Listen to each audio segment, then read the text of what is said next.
Hey gang, selamat datang ke channel Asar Production, di mana channel ini akan berkongsi ilmu yang serba kekurangan pada tuan-tuan dan puan-puan sekalian.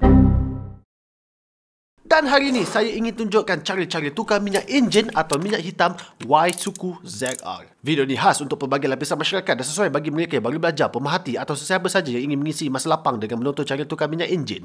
Dan tanpa membuang masa, jom kita mulakan. Pertama, kita perlukan perkakas dan material yang sesuai. Saya gunakan pelayar, wrench 8mm, kalau ada T-wrench lagi cantik, L-wrench spanner 19mm, oil funnel, kain, oil filter dan tak lain tak bukan minyak enjin. Untuk minyak enjin kali ini, saya gunakan Petronas Sprinter F300 20W-40. Bagi mana yang tak tahu, W bermaksud winter dan angka 20 bermaksud kelikatan minyak pada suhu yang sejuk. Dan 40 pula bermaksud kelikatan minyak enjin dalam pada waktu suhu panas atau ketika enjin beroperasi. Dalam kes ini, motor Y-Suku ini sesuai dengan minyak enjin ni. Tuan-tuan boleh Google dari sumber yang boleh dipercayai bahawa minyak enjin ini boleh diguna pakai pada motor Y-Suku. Dan minyak enjin ini saya beli di Petronas sebab saya inginkan jaminan yang original. Harga dia lebih kurang RM21 plus minus. Dan tidak dilupakan juga tuan-tuan, antara benda penting yang tuan perlukan adalah bekas untuk takung minyak. Ingat, segala radas dan perkakas yang saya pakai ni tak semestinya tuan-tuan dan puan-puan perlu ikut bulat-bulat. Gunakan apa sahaja yang sesuai dalam keadaan yang tertentu. So, jom kita tukar. Oh ya, dalam video kali ni, saya akan gantikan drain plug yang lama kepada yang baru. Nak tahu kenapa? Nanti saya cerita. Jom layan dulu. Mula-mula, pastikan anda lakukan proses menukar minyak hitam di tempat yang selamat. Pakai glove dan kasut kalau boleh untuk keselamatan. Kemudian, anda boleh letakkan bekas takungan minyak di bawah tangki minyak enjin motor. Kalau tak nak letak dulu pun tak apa, tak ada masalah. Tak ada siapa nak marah. Dengan menggunakan pelayar kedai RM2, anda boleh buka dipstick oil engine atau oil gauge dengan mudah jika dipstick anda ditutup terlalu ketat. Dengan membuka dipstick, ia memudahkan proses minyak hitam keluar dengan mudah di bahagian drain plug. Kemudian, periksa pada bahagian drain plug motor anda. Dekat sini kita dapat lihat bahawa bowl drain plug dah haus. Sebab tu saya nak ganti dengan yang baru. Tapi kalau anda punya okey, tak payah ganti pun tak apa. Okey, bowl drain plug ni biasanya haus sebab kalau anda cuba buka drain plug guna spanner. Dia terjadi sebab lubang spanner tersebut tak masuk dalam atau ngam, menyebabkan spanner tersebut tergelincir dan tak makan ketat dekat bolt tu masa anda buka. Jadi bila anda buka, anda cuba untuk buka, dia akan tergesek, lama-lama besi dia akan terhakis bila anda cuba buka.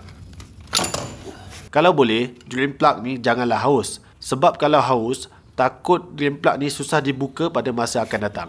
Oleh itu, saya gunakan L-wrench saiz 19mm untuk buka drain plug ni.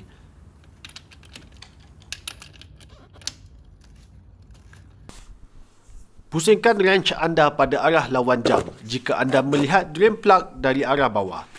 Dekat sini kita dapat lihat bahawa nut wrench saya dah terlekat dengan bowl sebab hakisan yang ada pada drain plug.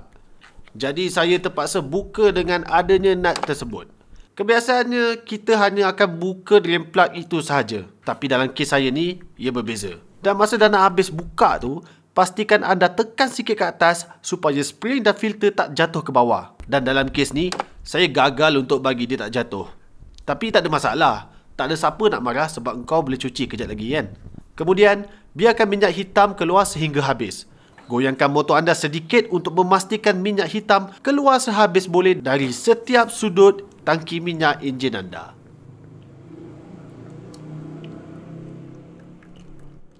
Pastikan dia keluar hingga ke titisan terakhir. Kemudian, gunakan wrench 8mm untuk membuka skru untuk ganti oil filter yang lama dengan yang baru. Dekat sini kita ada 3 skru. 1 skru panjang di bahagian hadapan bawah dan 2 skru pendek di bahagian selebihnya. Cuba buka sampai habis. Okey, setelah dah buka penutup oil filter tu, keluarkan oil filter yang lama. Tengok apa ni? Nasihat saya gunakan barang yang original kalau nak pakai lama sikit. Dan kemudian lap sikit pada bahagian tempat letak oil filter untuk buang minyak yang lama seboleh mungkin. Gantikan dengan masukkan oil filter yang baru. lubang yang ada pada oil filter tu haruslah menghadap keluar supaya pemasangan penutup oil filter ngam. Sebelum memasang kembali dia punya oil filter element cover tu, pastikan ada O-ring supaya tiada kebocoran minyak yang akan berlaku ya. Kemudian, tanpa segan silu, pasangkan balik oil filter element cap tu dengan skru secukup rasa supaya tiada kebocoran. Atau nak bahasa skema lagi, ketatkan pada torque 10 Nm. Ingat, untuk ketatkan balik skru, anda harus pusing arah jam. Dan jika ingin longgarkan, pusing arah lawan jam.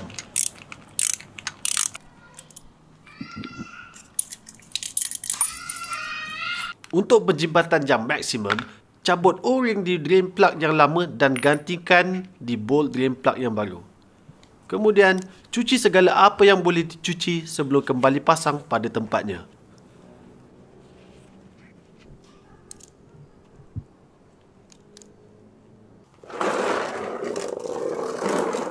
Pasangkan kembali bolt drain plug pada lubangnya. Pastikan anda pusing mengikut alur. Jika tidak mengikut alur atau susah untuk dipasang, jangan paksa. Buka balik dan cuba untuk pasang kembali. Kalau anda paksa juga, boleh jadi alur di tangki minyak enjin anda haus pada masa akan datang. Dan kita tak mahu perkara ini berlaku sebab lebih susah. Dan kemudian ketatkan bolt dan drain plug anda menggunakan L-wrench saiz 19mm. Tapi dalam kes ni, L-wrench saya masih bersenyawa dengan drain plug lama. Jadi saya gunakan sepanas 19mm untuk ketatkan secukup rasa atau secara skemanya pada 32 Nm. Saya buat dengan perlahan supaya tidak merosakkan drain plug saya. Asal rasa dah ketat, okeylah tu. Dan jangan risau tentang kebocoran sebab ada O-ring di dalam tu.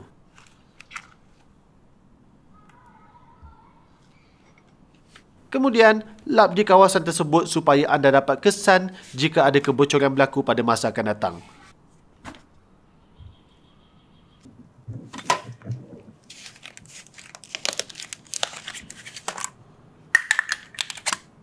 Dan inilah masa yang ditunggu-tunggu. Kita nak masukkan minyak enjin yang baru ke dalam tangki minyak enjin. Dan nasihat saya, gunakanlah funnel supaya minyak anda tidak tertumpah dan tidak membazir. Okey. Jadi kapasiti untuk minyak enjin untuk Waisuku ni adalah lebih kurang 1 liter. Jadi saya tuang 1 botol penuh untuk habiskan minyak. Tak ada masalah. Ingat tuan-tuan dan puan-puan, sila tuang minyak enjin tu dengan perlahan-lahan, okey? Jangan gelojoh. Setelah selesai tuang minyak enjin, jangan lupa ketatkan balik dipstick. Okey? Masa inilah pelayar kedai RM2 beraksi untuk mengetatkan dipstick tu. Hidupkan enjin anda dan cuba biarkan.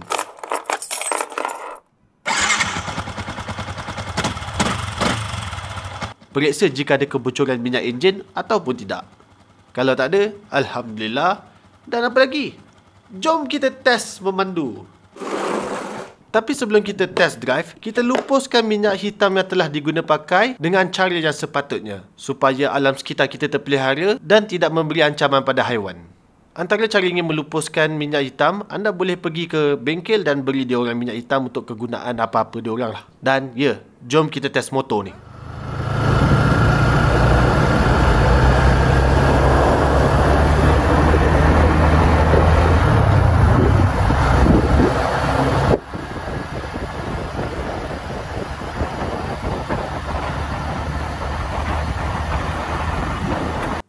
Jadi tuan-tuan dan puan-puan, terima kasih kerana menonton video menukar minyak hitam Waisuku. Jangan lupa untuk subscribe. Bye-bye dan Assalamualaikum. Oh ya, kalau ada salah dan silap, mohon bagi tunjuk ajar, okey? Sebab kita pun hanya kongsikan ilmu yang serba kekurangan ni.